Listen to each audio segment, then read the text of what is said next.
So yeah, let's just go straight to the questions. And let's start with quite a general one.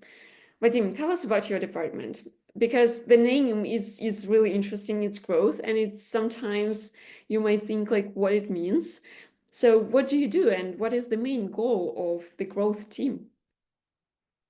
Yeah, thank you so much for this question, Lisa. It's a really important question. I should say that it's the previous naming of our team was R&D growth, and we are focused on product-led growth. I mean that we are focused on optimizing and maximizing of value from the existing traffic streams rather than focusing on acquiring new customers or drivers. We carefully analyze behavior of the customers, both partners and drivers, and put our efforts on fulfilling every initiated trip on our platform. Because we have really complex solution that requires some balance, some sort of logic of distributing orders, some sort of distributing drivers, and we continuously improve it for various cities, various geographical conditions, various conditions of drivers density, and so on. And we move through data-driven experimentation. So we measure each step of our customer, of our driver, to make some conclusion based on data instead of just guessing about something. And we make data-driven decisions and improvements. We move on with split test methodology. You maybe have heard it as A/B tests. It means that we take some customers, some drivers, and we split them into different groups. Usually it's 50% in one group A and 50% in group B. And for instance, shows them a different layout of a screen and measure them and then how each group interacts with layout. When, for example, we introduce some sort of new button look or some new field or some new sort of making orders, we just measure ratio of people seen screen and place order. It is called conversion. And we select the variant that makes conversion better. It means that more customers and more drivers place orders and take them. And it requires only some sort of just acquiring more and more measurements, because the more measurements we make, the more accurate results we receive. And we need to make sure that the results we receive and decisions we make are accurate from point of data analysis. That's why it takes some time for us to measure and to make conclusion based on these measurements. And it's not always just about improvements of some interface, of some user experience. It also makes sense for algorithm of orders distribution. It also makes sense of just tuning some parameters, for example, time that is required for driver to take order, and so on. And we conduct experiments that help us understand if new features do not make experience worse for both passengers and drivers. For instance, when we want to introduce some new sort of behavior, we need to make sure that drivers and customers understand this behavior correctly and utilize it as well. Great. Thank you so much for this information. It's very interesting. And the most interesting part, of course, of your job is basically this hypothesis verification process. Could you please describe this process? How does your team come up with new hypotheses that you want to test? And how do you enrich this list all the time? How do you prioritize them? And just tell us a bit more maybe about how many experiments was your team able to implement last year, or how many experiments can you manage per month on average? How does it work? Sure. First of all, I should say that our approach is identifying and capitalizing low-hanging fruits at opportunities that offer significant potential impact with relatively small efforts from our side.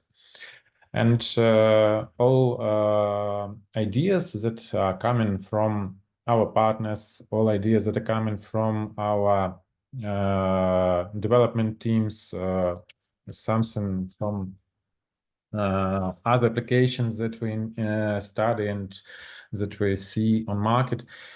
We first of all just try to understand how much impact it can bring to us, and how difficult the implementation can be. And the first to be developed, the first to be proven, are those that can bring much value with small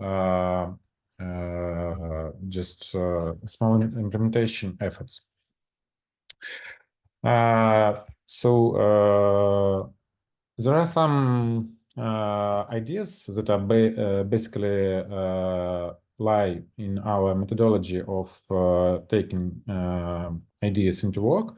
First of all, we try first ideas that can impact on more drivers and more customers and more orders. For instance, if we have some ideas that improves our flow for pre-bookings, it is potentially less useful that idea that touches instant bookings, because we have less pre-bookings in our systems than instant bookings, and so on. So we come from ideas that impact more orders to ideas that impact on less orders. And also we try to find some points of interest that include lowest performance metrics. So we measure customer journey in terms of some interactions. For example, when we see that there are some complications with registration process, we see that there are some complications with entering SMS codes, we try to make some ideas that will improve this step, and so on, from one step to another. If our goal is to have balance, because if we have too many customers and too small amount of drivers, it's not good for our system and for our partners, because we make everything work only in balance. And generally, we prioritize, it's based on volume of orders that we can potentially impact, and based on part of user journeys that we need to improve right now. And I should mention that our work is kind of long-term effort. We do not have any sort of idea about making just one more improvement that will bring us much more value than we can really get. So we need to make lots of small improvements for them to join together, and this joint effort, this joint effect will help us and our partners grow significantly. And what it is regarding the amount of experiments in previous year, we have just started, but we were able to conduct almost 60 experiments. Most of them gave us some really interesting insights, really interesting data. Some of them led us to some interesting features. I will tell more about them maybe. And we improved our velocity as well.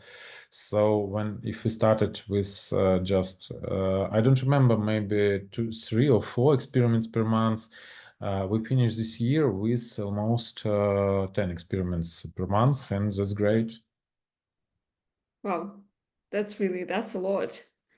I mean, you can test a lot of different things with 10 experiments per month. And of course, as you test all these ideas with real partners, what benefits does a partner receive if their app is selected for an experiment? And how do you choose partners to test features? Thank you so much for this question. It's really interesting. First of all, as I mentioned, we need to have many measurements to make our results precise and accurate. And thus, we first select partners with quite significant volume of orders for bookings and those customers and drivers. So our huge partners come first to test. If this test is not about growing partners themselves. So we have some experiments that are targeted on small partners to help them grow faster. But for most experiments with applications UX and UI, we select major growing partners. What partners receive? They are able to be on the edge of all things we test, we try, so make some inputs about them, gather some customers' feedback, because data is data, but look and feel and the common perception of customer experience is also really important. And for some experiments, even good data not provide us with all required information to make decision. For instance, I can mention experiment with changing sound for incoming order for driver application. We have tested a lot of sounds, but drivers started complaining on our winner because they so it improved conversion from incoming offer into accepted for driver. The drivers didn't like this, just the way it sounds, and it's it's the case when measures in digits mean almost nothing, because when drivers don't like sound, they will not use our app, and thus we need to look at drivers' feedback instead of just making decision based on some digits. But for all partners, I should say that we roll out experiments that proved success of hypothesis to all partners. That's partners that we select first for experiments are just half a step forward, because we try to move on quickly and act quickly with performing experiments and implementing results for all partners. And we also look at geography, because we are a worldwide company. Our apps work on all continents and all regions, all areas, and we need to balance some regional culture, some expectations from application as well. And for most of experiments, we select partners from various regions to make sure that drivers with different cultural background, with different approach, with different devices they use, they all will be able to accept the changes we make in applications. Yeah, thank you, Vadim. It's I believe quite an interesting insight that obviously we are used to be told that we need to look at numbers all the time, but you really need to appreciate the context and look at the context as well. And sometimes just numbers are not enough. Like you said, if the driver doesn't like the sound, even if they react, there is no point to use it. So thank you for that. And but how do you determine whether an experiment was successful or not? Do you have any like kind of benchmarks when you say, yes, we hit this number and this experiment is successful? That's a great question. Thank you so much for it. First of all, we have for each experiment primary metric. It's called primary because we need to improve it. For example, as I mentioned, we look at conversion from one step to another in our driver and custom applications. We need more drivers that then lower taps to register, more customers that started session to place booking and so on. But also we look at some additional parameters, some additional KPIs that are called secondary or guardrail metrics to ensure a holistic approach to our experiments. This helps us to maintain quality and prevent negative consequences of our experimentation. For instance, we monitor retention. I mean, how many drivers and customers keep on using our application after making changes. So if we see that changes have just some low term result, but most of drivers and customers that see these changes decline to keep on using our applications, it's sort of some bad improvement. It's not improvement at all, and we need to rethink the way we build such hypotheses, the way we made some interface changes and so on. And it helps us to understand better the way our customers and drivers think, the way they use applications, and some particular cases that require some particular approaches from our side. For instance, when a customer is in a hurry, it's completely different from customers that make some pre-bookings in advance, and we need to treat these cases separately. And for customers that are in hurry, we need to make some specific layout, some specific experiment with satisfying their particular needs. Mm-hmm. Yeah, thank you. And I believe like it's pretty clear, like, but still, I just want to double check with you. What are the next steps if you see an experiment is successful? So you just go and all the partners get this feature right? Well, that's also a great question. Basically, it depends on what we test and what we improve. So it's not so easy for us to implement some changes that we made for some partners to all partners, because we have different setups in different regions. We have different settings on our platform. So we make experiments for the whole platform, not for a particular application built on it. And for some changes we introduce, it is required to make some complex development efforts for later to roll out it for all partners. For instance, our recently released feature bonus for driver was firstly tested on our partners from Latin America, and we gathered some data to prove that both customers and drivers enjoy this feature, that customers use price negotiations as we first approached this feature, use this price negotiation just to increase price and not to lower it.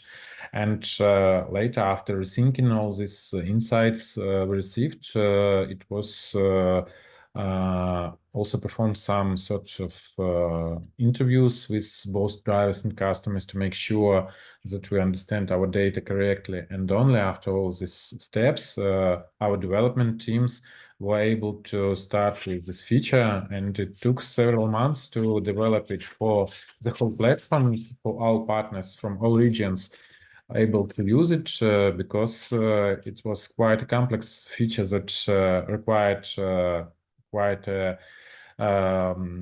careful approach from our development team. But for some changes, when we change just layout or when we change just some parameters that influence some particular sort of offers, some particular sort of customers, it is not so hard to change it, and we roll it out instantly after we receive experiments results. For instance, when we tested optimal time for drivers to accept order, we rolled out the winner just in a couple of days, step by step for all partners, because it was just a small change, not so complex development effort. Okay, great. Thank you. And as you mentioned, these bonus for drivers is one of the successful features, one of the successful experiments. Can you give us some other examples of such experiments and features that were implemented for all partners? We have some. First of all, I should mention that in terms of metric growth, it was just some connected experiments that improved success rate of pre-bookings significantly. We changed the way we distribute pre-bookings, changed the way we handle canceled pre-bookings, and so on. And it's really improved the way pre-bookings in our system work. We also have some ideas still in our backlog, and we keep on improving them anyway. But that's the way that we proved our value to those customers who use pre-bookings. Also, I should mention that we tested layout for those partners who use our food delivery solution, and it's been rolled out for all partners as well. It will be available quite soon, that I can announce it. We increased amount of orders for food delivery almost twice for some of our partners, and also this is a really significant result. But for some minor changes, it is not so really visible. For example, we have tested some sort of the way we handle user reviews for trips. I mean, that's this marks that customer gives to driver and to order after trip finished. And we also improved the amount of reviews that we receive because it is also necessary for our partners to know as drivers that perform good and drivers that are not so well performing. And also, these are just small steps towards the ideal user experience and towards some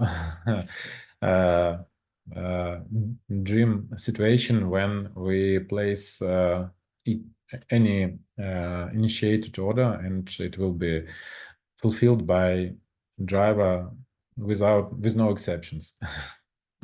Yeah, let's dream about that. Yeah, that's great.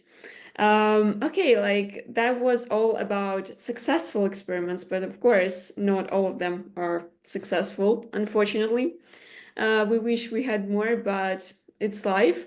And what do you do with unsuccessful experiments? How do you learn from these failed attempts? It's also a great question. Thank you. I suppose in terms of our work, it's not failure for the things that we try to prove. We just make small effort to make sure that we will not spend too much time on building something that is not necessary for success of our partners and for success of Onde itself. Because by identifying and avoiding unnecessary feature development on early stage, we save more time for developers, and they are able to take into development really meaningful things that will lead us both with our partners to great success. And the main goal for us is to make experiments faster, to make experiments cheaper from this point of view, to make more maybe just not so good hypotheses fail, and just kind of searching for gold among the sand. And not so many ideas bring us so much value, but the more sand we just look through, the more gold we receive. And of course, when we try some ideas that is not proven, we get a lot of data, a lot of insights about the way our drivers and our customers think, the way they act, the way they move. And we have lots of data to build new ideas, build new hypotheses based on this data. Because we need to just move on constantly. So when we have some idea not proven, we keep on thinking on how to improve this step, this metric as well. And when we see that the first approach is not working well, we just think of changing our approach instead of giving up our tries towards these improvements. And for instance, we had recently some experiment of distribution orders for small partners, and we were not able to increase conversion from initiated into finished order, and it shown us that itself for small partners, the way to distribute orders is not so crucial as we thought. We need to focus on order parameters and on order price instead of just making efforts on building more intelligent order query than we have now.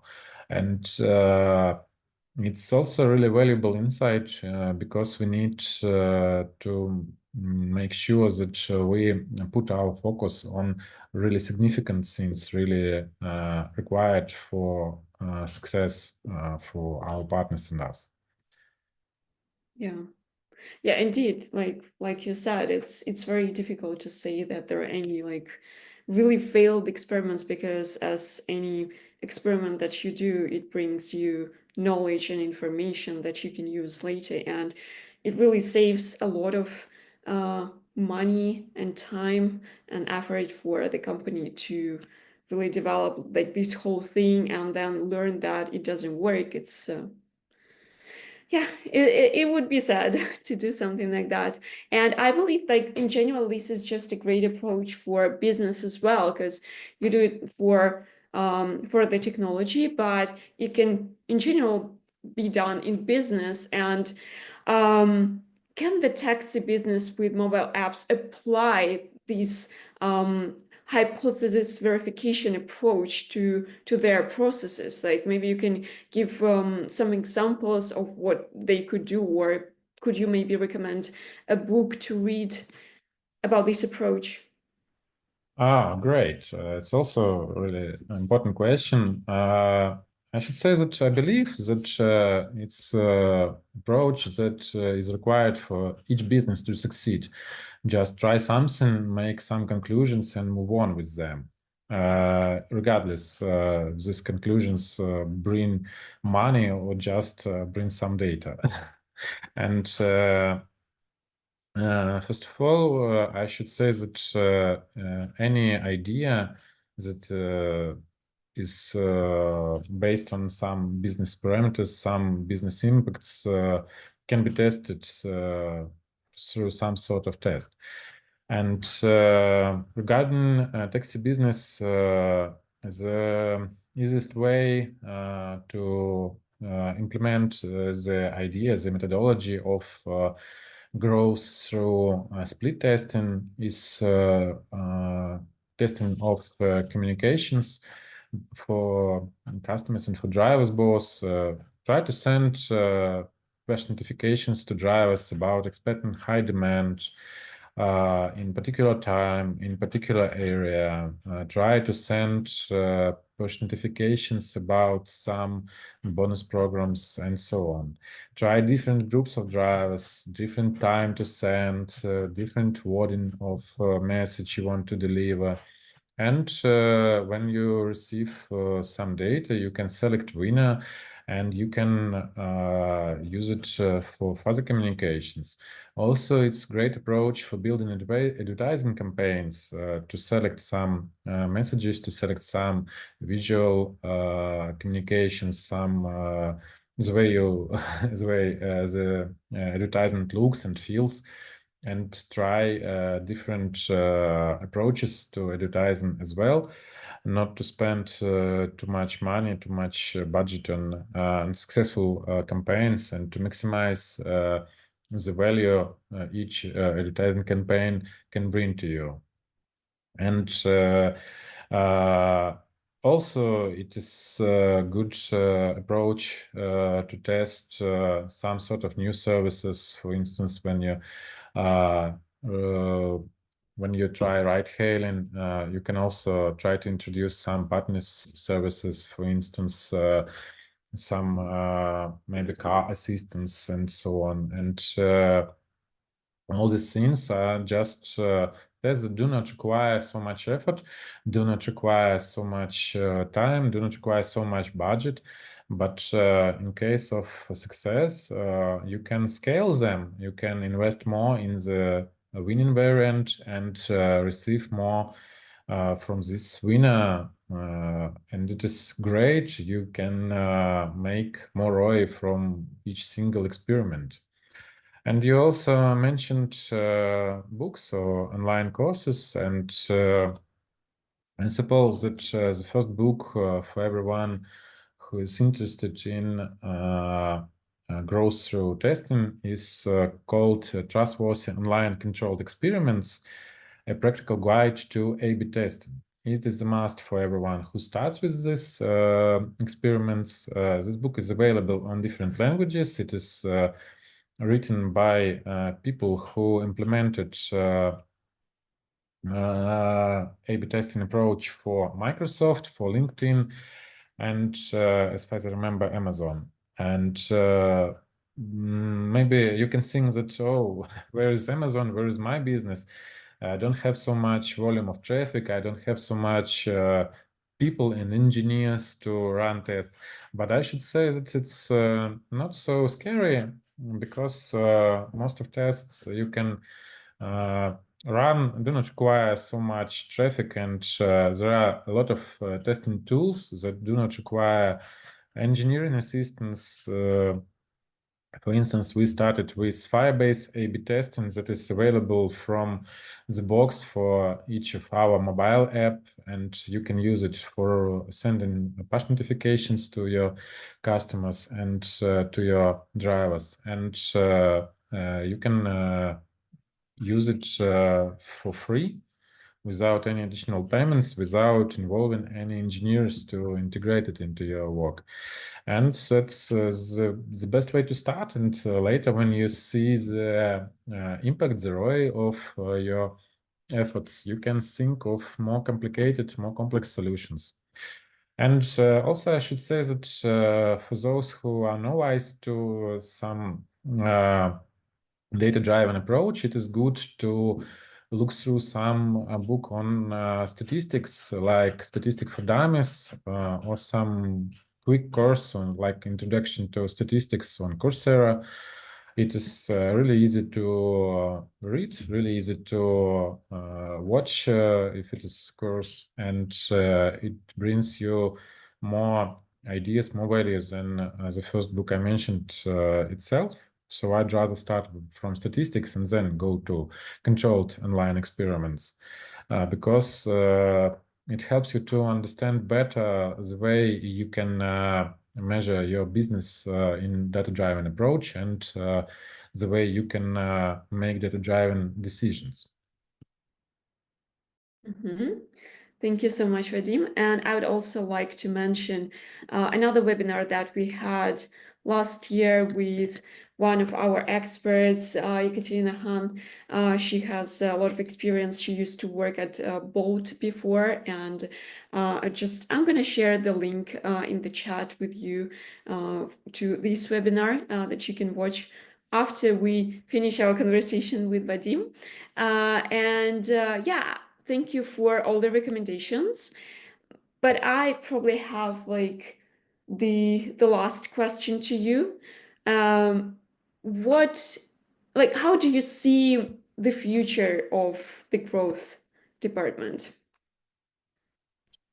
Well, it's quite interesting. We have recently discussed it with members of our department, and I should say that it's not my personal vision, but shared vision of the whole team. Well, we just like a team that provide data to other teams to make their efforts more targeted on really significant things that will add more value to our platform and bring more value to our partners. And in our R&D department, we are about research, and it is extremely useful in terms of making exactly what our partners really deserve, because sometimes they come with just some ideas, but they do not think about the problems that lies beyond the solutions they bring to us. And we can think deeper and try to make different experiments based on problem, instead of just giving them instantly the solutions they think of. And sometimes it is really interesting and really important. And our future is building more robust methodology, because now we test more things that influence just drivers or customers, and less things that influence both of them. And we want to make more experiments on building a strong relationship between customers and drivers. And thus we need to make methodology and tools to measure this relationship, to make some steps towards more personalized experience for both of parties on our platform. And of course, we need to increase the velocity of experiments and bring more value to all our partners as well, because as I mentioned before, the more experiments we conduct, the more data we have and more growth we receive. It is also important for us to have good velocity from this point of view. Yeah, thank you, Vadim. Well, I just hope that all your plans and their realization will go as smooth as possible, without any interruptions. And yeah, just wish you good luck with that. And thank you so much for answering my questions. Now, I think it's going to be the time for us to get to the questions from the audience. But before that, I have one question to the audience myself, and I'm just going to launch a small poll for you guys. Just really really curious to hear from you about what feature, in your opinion, could be a game changer to make your taxi or fleet service more popular. Please feel free to answer this question in the poll, or if you have nothing to share with us, don't share it, and just feel free to ask any question that you have to Vadim, and we will answer this question after the poll. I'm gonna leave it for just a couple of minutes. But meanwhile, Vadim, thank you so much for all the information that you shared with us. It was really, really great to hear it all. It was a pleasure for me. Thank you so much for your great questions. Thank you. Okay, but we have some answers, which is great. In just a few moments more. Okay, we have some more answers. Thank you so much. We really, really appreciate your input here. And yeah, I'll close this poll, okay? Like, I'm gonna end it. If you have any ideas regarding these game changer features now, feel free to leave it in the chat, or just respond to the email that we're gonna send with the recording of this session. And I'm closing it, and that's it. Thank you so much to everyone who shared. And we are getting to our questions. I don't think we have a lot of them, because what do we have? So we have a question from Ksenia regarding literature, recommendation of literature, and Vadim has already shared this book that he mentioned about online controlled experiments. Any other questions? This is a very unique opportunity because we don't have our R&D experts on our webinars many times. So like, it's just a very rare opportunity, you know?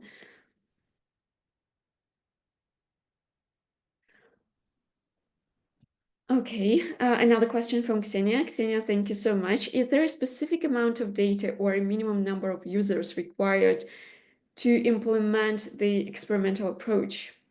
If my count of orders is less than 200 in a month at the moment.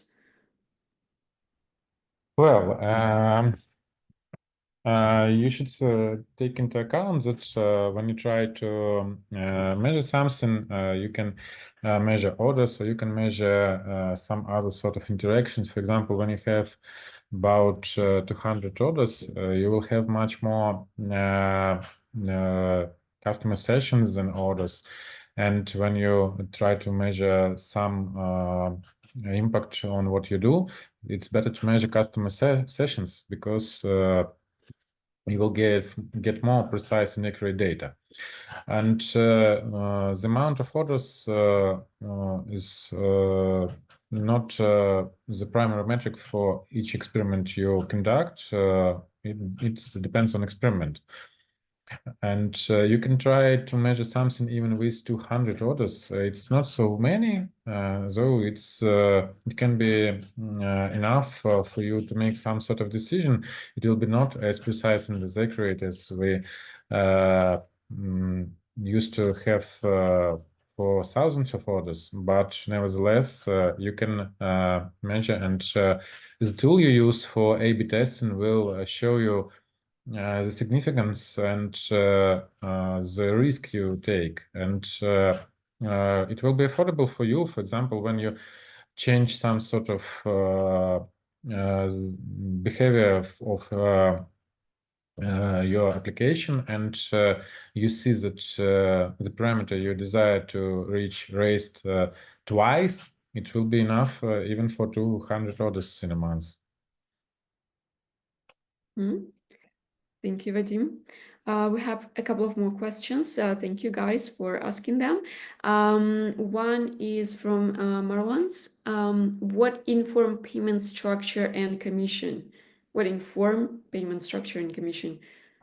I am not so sure. Vadim, can you answer this question, or would we ask to clarify this question a bit? Yeah, I prefer a bit clarification if it is possible. Yeah, could you please clarify your question, Marlon, maybe in the chat or again in the Q&A section? And meanwhile, we will go to the next one from Vasila. How can we leverage AI and real-time data analytics to predict ride demand and dynamically adjust driver deployment for maximum efficiency? That's a great one, I believe. Oh, yeah, sure. First of all, we have already in our system some features that are based on it. And we have heat map in operator app that shows you long-term distribution of demand. And we also going to add demand predictions to it.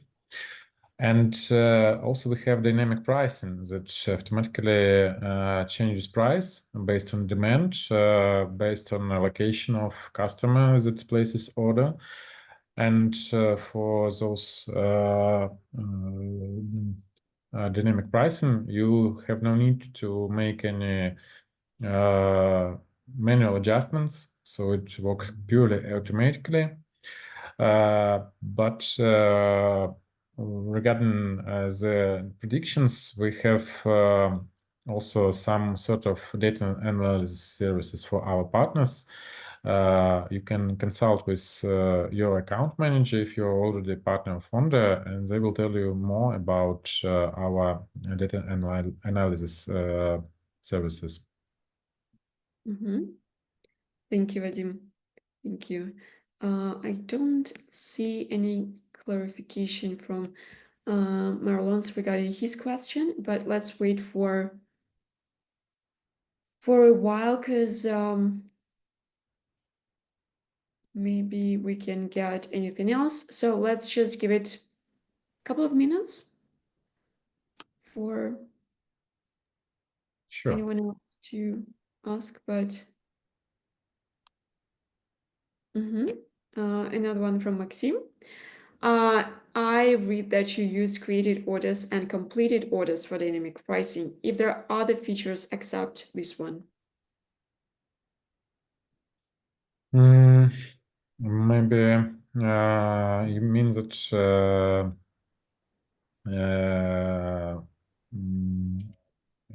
you mean features that are based on some sort of demand prediction. We also have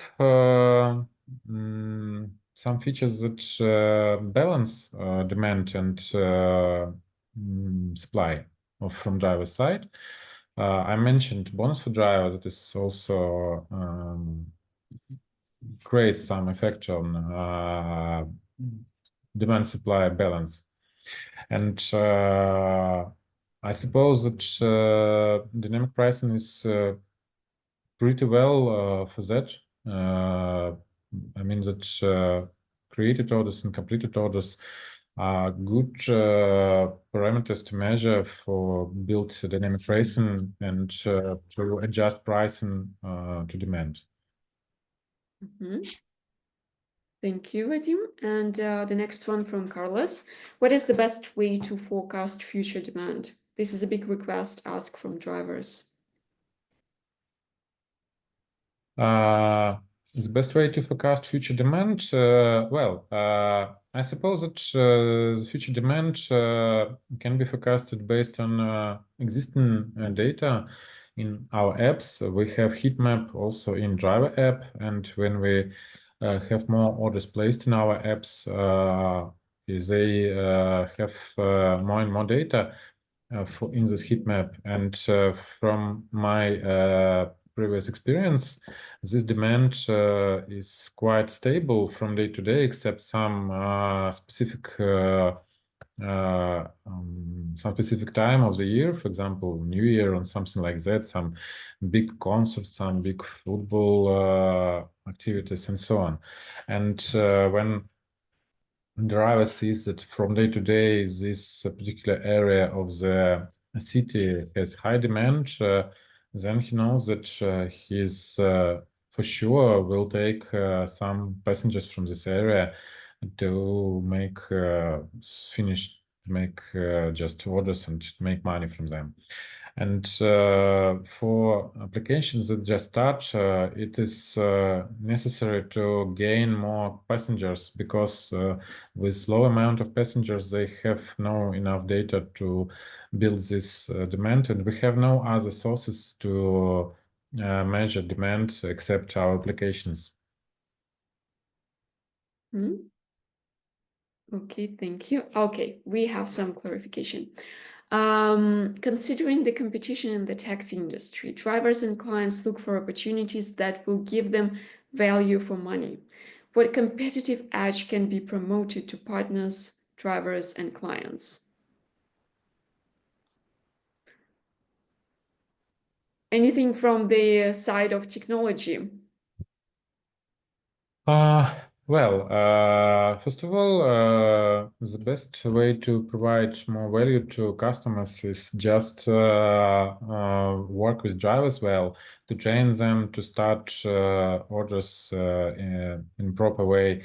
It is sometimes required to teach drivers the way the app looks and feels, to make some standards of driver behavior, and to work with customers' feedback.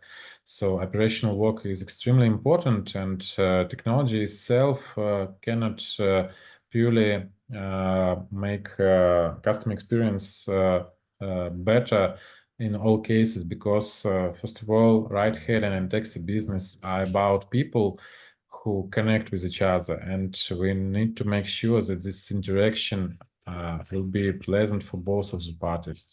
And technology itself can help us to receive some feedback, to receive some mark, to find better driver, and so on. But nevertheless, we need to keep hand on pulse, and we need to filter bad drivers, ban them, fine them. We need to make sure that drivers are not rude, that the cars are clean, and technology is not able to provide it all without any people who use this technology to interact with drivers. Yeah. Yeah, thank you, Vadim. I do completely agree with that. And basically, you just need to focus on, as you said, people who you work with, and understand what your drivers need and what your customers need, and that these needs are very different.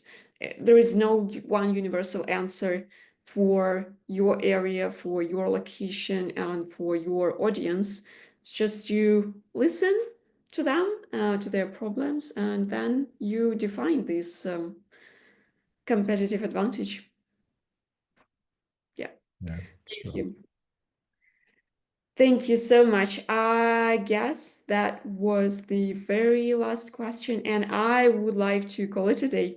Thank you so much, Vadim, for all these great answers. It was extremely interesting to listen to you and to what you told us about the job of the work that you do and that your department does. And I also appreciate everyone who attended this session. Thank you so much, guys, for finding this time, for waking up so early. And yeah, I hope to see you next time on our next webinars. Thank you so much, Lisa. Thank you so much for everyone who listened. It was a pleasure to talk to you, and thank you very much for great questions.